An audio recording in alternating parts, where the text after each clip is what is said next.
Okay, Jesse back. I just went through the electrical part of the dual exhaust flamethrower thing that I put on my 1948 Dodge.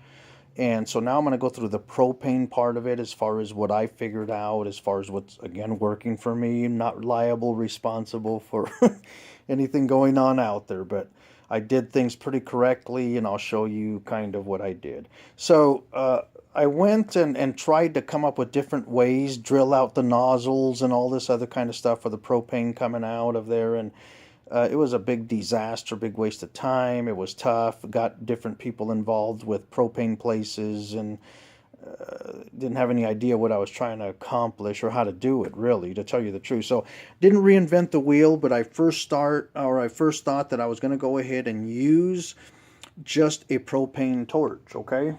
Doesn't have to be really expensive. As a matter of fact, I had some laying around. This one I think still got the nozzle in it, maybe. But anyways, so I took that nozzle out, and two of them, and they were spitting out flames like from here to there, somewhere in there, which was okay for me. Actually, it looks pretty cool about that amount coming out of the exhaust there on both sides. So it you can crank them up a little bit. So anyways, took the nozzles out of there, unscrewed them out, and I screwed them into, drilled a hole in the muffler. They welded on some little nuts on there that I could tighten all of this up. So this would be the nozzle that would be inside the muffler, and then you connect your propane lines up to that. So anyways, you just screw the nozzle right on this little three-piece type of deal. So that worked out pretty good for me, and I tightened it up right there with that nut that they welded on to my exhaust, both sides. So anyways, we got that out of the way. That's how I screwed this nozzle onto there, and again, spits out a nice stinking flame. Don't have to think of anything else. It's already done for you, and nozzles work out great. So again, I got myself a little propane tank. This particular deal here is adjustable from 0 to 100 pounds. I got it dialed in. What works out good for me, again, is about 50 pounds of pressure. It's not on right now. So if I turn this thing on, it would be about 50 pounds of pressure. Again, what's working out for me with the amount of flames I want out, and it bangs kind of a little hard and so on, but it's a nice looking flame. Again, 50 psi. Get yourself an adjustable. Do not go with any of these high or low or anything like that. You have to be able to play around with this and dial it in where you want, so that you're able to do it. I played with it. 50 pounds works for me. So I got a off and on because I want to be able to turn it off and on if I need it to in a jiffy. This is gas rated type of quick connectors, and that goes connected into the other part of my car. I happen to have a 12 volt propane electric pump, and again, that's going to turn all of this on and let the propane go up to my nozzles there. And I'll kind of incorporate that into the next video as far as how I did in my car, but this is pretty basic setup right in here. Again, I can go through there with a quick disconnect as well and check if I got any leaks in my car by using an air fitting in my air compressor, and I can see where I've got a leak. So I can actually physically test my lines in there too. Good thing, because I did have a leak that I didn't know, and I would rather find out with air than I would with gas, especially when I got an amplifier in the back of my trunk.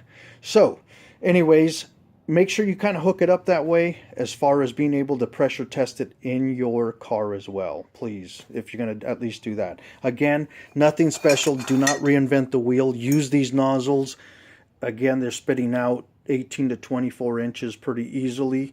For me, anyways, at 55 pounds of pressure, stay away from all of this junk. I even had two little propane tanks, but that was going to go through it pretty quick, so I just got away from that, and I'm just going to be using one of these smaller, I think it's a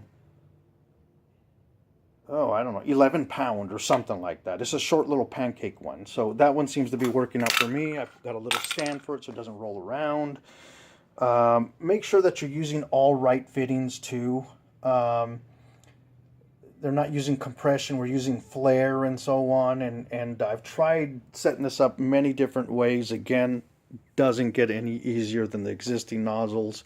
That, screw those on there, you're gone through the muffler. Here's your setup again. Try to set it up. You know, you can do whatever you want, but this works out good for me. All of these quick connectors work out awesome. And I'm going to put you on pause and show you the back of my 48. So hold on. Okay, so this is my 48 Dodge. I'll show you guys a little bit more about it later on. I got cut down on this time. So anyways, there's my dual exhaust. You can see they're nice and blue, and been running those, working out good. So here is the 12-volt pump that I happen to have. Not pump, valve. And this is wired into the switch as well. So once I turn on the switch or push the switch, it will actually activate this, open it up, get my gas down to, I've got all propane lines here, guys. This ain't, I didn't make them up myself. I went and bought them. So all of these hoses, or these hoses period, are all rated for propane. So that's easy to actually do right there. Got a little toggle switch on it as well. That'll turn it off, the power, if I want. So little types of things like that. So here you go. Actually, here's the bottom of it. There's my fitting, there's my propane hose, my connection, spark plugs, and all of that jazz. Everything turns on when I press the switch up there. So there you go. That was the propane part of it. This is the electrical part of it. And anyways, you can tie it all in together. I got this first video on the electrical. The second one is this one, which is for the propane part of it. And let me know what you think. Hopefully this was easier on somebody than it was on me, but I kind of was hoping to help people out, because it took me a while to come up with this stuff. But anyways, thanks guys. If you got any questions, holla.